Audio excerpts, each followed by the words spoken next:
तो हे फ्रेंड्स, कैसे हैं आप सब। आई होप आप सब अच्छे होंगे। तो जैसे कि स्क्रीन पर दिख रहा है संविधान की विशेषताएं, तो आज हम ये टॉपिक डिस्कस करने वाले हैं। तो चलिए स्टार्ट करते हैं।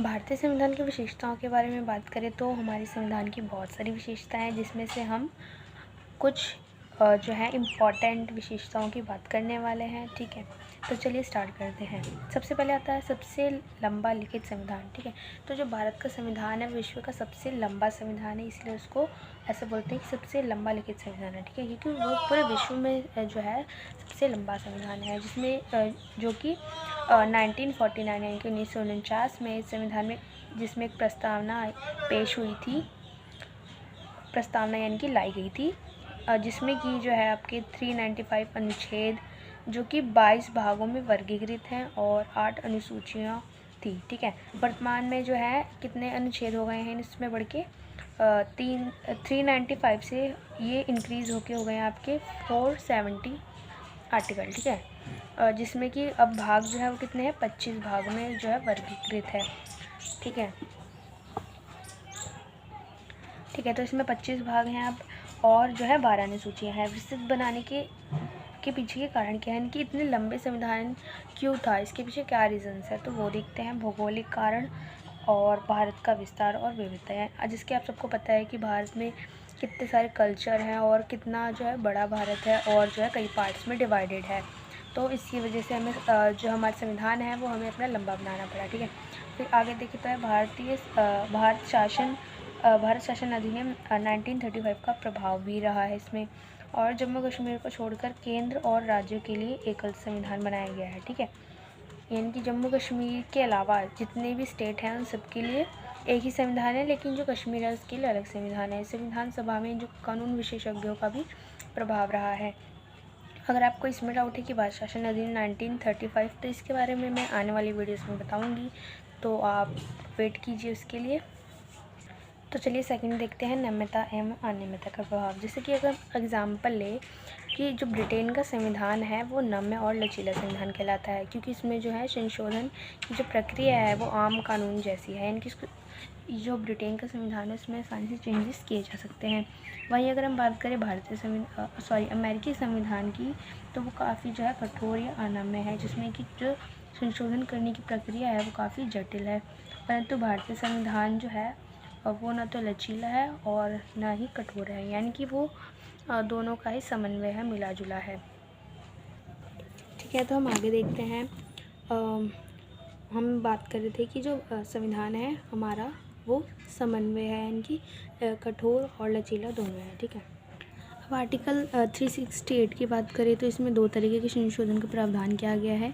पहला क्या है कि कुछ मामलों में जो है संसद विशेष बहुमत से संशोधन जो है वो करेगी, और दूसरा प्रावधान क्या है कि कुछ अन्य प्रावधानों को संसद के विशेष बहुमत, यानी कि संसद के विशेष बहुमत जैसे कि पहले वाले में था सेम वैसे ही, और जो है प्लस में कुल जो राज्य है उसके आधे से अधिक राज्यों के अनुमोदन से ही संशोधन किए जा सकते हैं।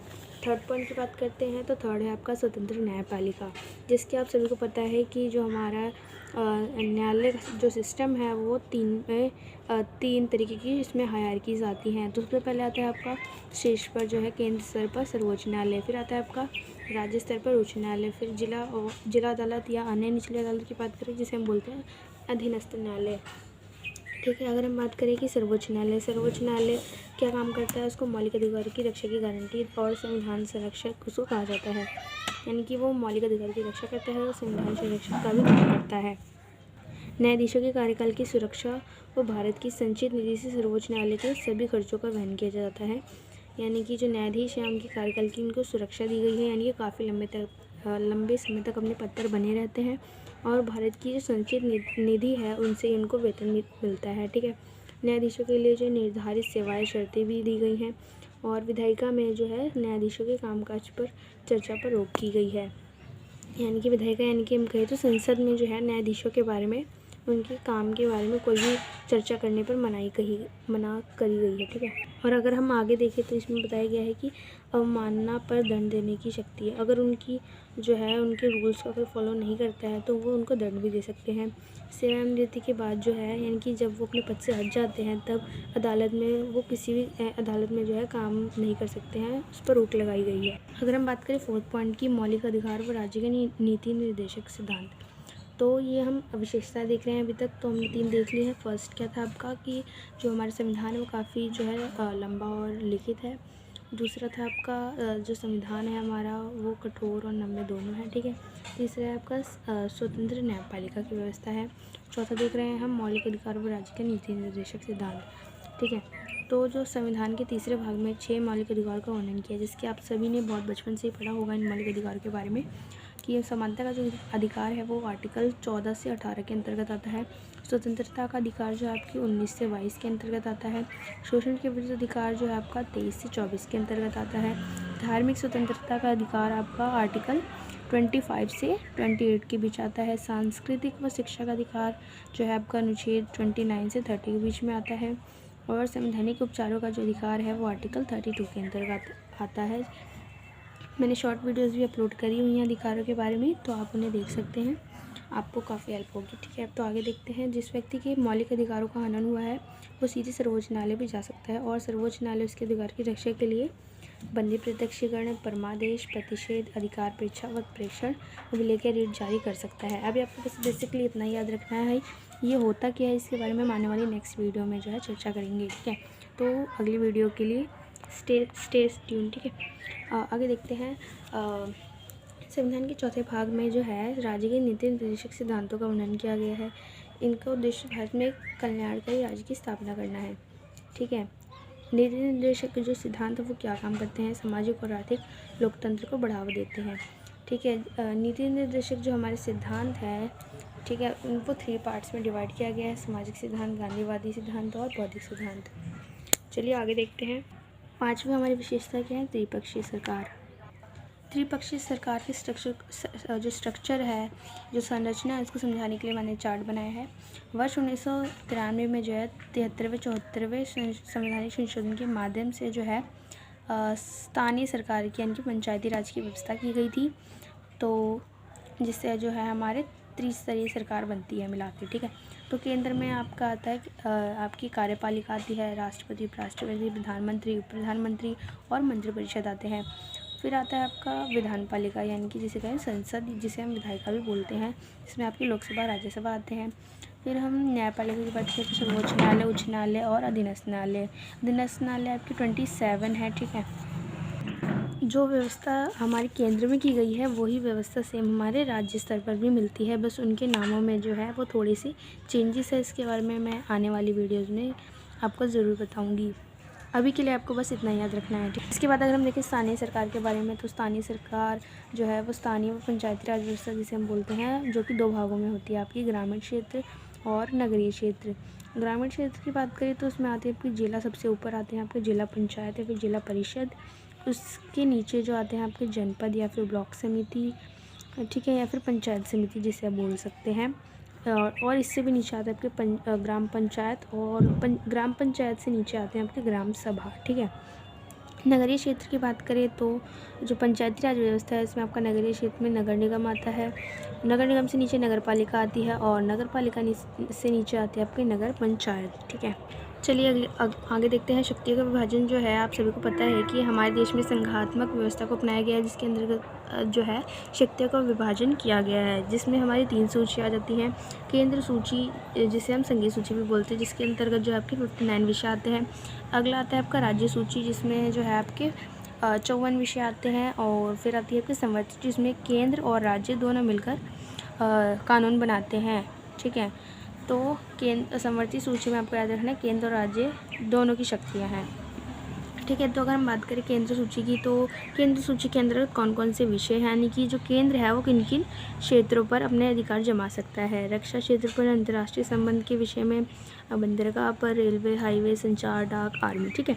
अगर हम बात करें तो जो मेन होते हैं देश की सीमाओं से रिलेटेड, जो हमारे देश को रिप्रेजेंट करते हैं, वो सारी चीज़ें जो है वो केंद्र संभालेगा, ठीक है।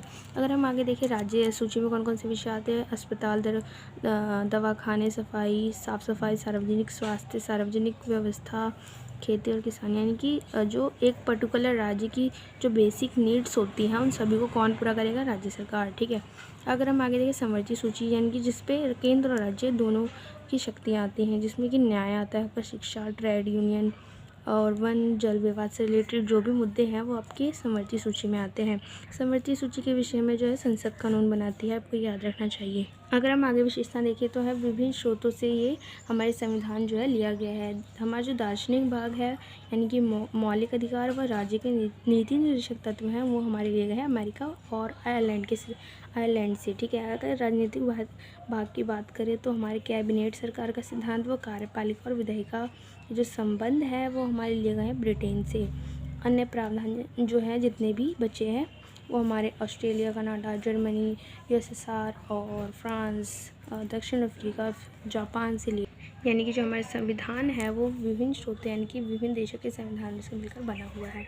तो चलिए हम 8th विशेषता देखते हैं। आप 8वीं विशेषता में क्या लिख सकते हैं कि संसदीय व्यवस्था को अपनाया गया। संसदीय व्यवस्था क्या होती है? जिसमें कि जो बहुमत दल का नेता है वो ही जो है मेन लीडर होता है, ठीक है। दबाव समूह यानी कि विपक्षी जो दल होते हैं आपके। विधायिका में मंत्रियों की सदस्यता, ठीक है, कि जो विधायिका है इसमें कोई एक उनकी महत्वपूर्ण भूमिका होती है मंत्रियों की, उनके बिना कोई भी कानून जो है आसानी से पास नहीं हो सकता है। सभी मंत्रियों का परामर्श जो है लेना आवश्यक होता है। अगर हम 9वीं विशेषता देखें मौलिक कर्तव्य। मौलिक कर्तव्य तो आप सबको पता ही होंगे, जो कि प्रत्येक नागरिक को ये कर्तव्य का पालन जो करना चाहिए एक देश के नागरिक होने के नाते, जिससे कि जो देश है वो अपने प्रगति पथ पर आगे बढ़ पाए और विकास कर पाए, ठीक है। तो भारतीय संविधान के मौलिक कर्तव्य आपके 8 संविधान में जो है 4थे भाग ए में अनुच्छेद 51 से दिए गए हैं, ठीक है, 51 क में दिए गए हैं। तो बेसिकली आपको याद किया रखना है कि हमारा जो मौलिक कर्तव्य वो तो 11 है। ये मौलिक कर्तव्य पर मैंने एक पर्टिकुलर वीडियो बना रखी है, आप उसे देख सकते हैं और भी अच्छे से समझ सकते हैं। शॉर्ट वीडियो बनाइए, ज़रूर देखिएगा।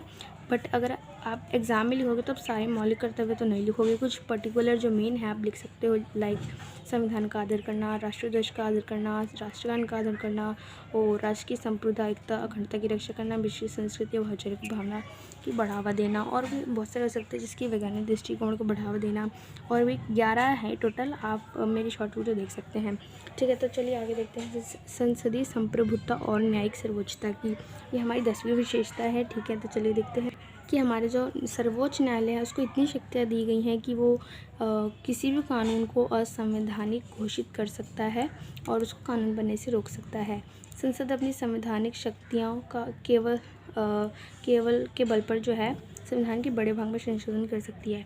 कि जो है इसमें क्या कहा गया है कि संसदीय संप्रभुता यानी कि संसद की जो है संसद को भी बढ़ावा दिया गया है और न्यायिक सर्वोच्चता को भी ऊपर रखा गया है।